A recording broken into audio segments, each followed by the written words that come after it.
ওই আমিনুল ভাই, আপনার ছেলেরে কই নিয়ে যাইতেছেন? এই তো স্কুলে নিয়ে গেতেছি, ইংলিশ মিডিয়ামে ভর্তি করাইছি তো, আজকে থেকে ক্লাস শুরু। আরে ভাই, আপনি না কইছেন আপনার ছেলের মাদ্রাসায় ভর্তি করাইবেন, আবার স্কুলে ভর্তি করাইছেন কি লিগা?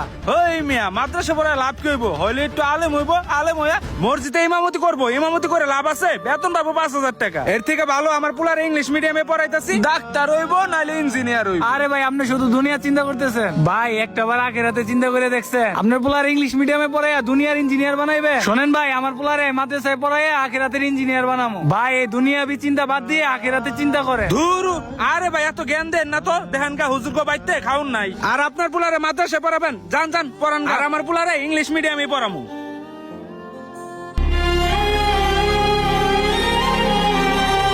শোনো বাবা, তোমার আমি কষ্ট করে এই মাদ্রাসায় পড়াইতেছি, সুন্দর মতো পড়াশোনা করবা, কারো লগে দুষ্টামি করবা না, আলেমের মতো আলেম হইবা। আর যদি কোনো একদিন আমি মারা যাই, তুমি নিজে আমারে জানাজা দিবা।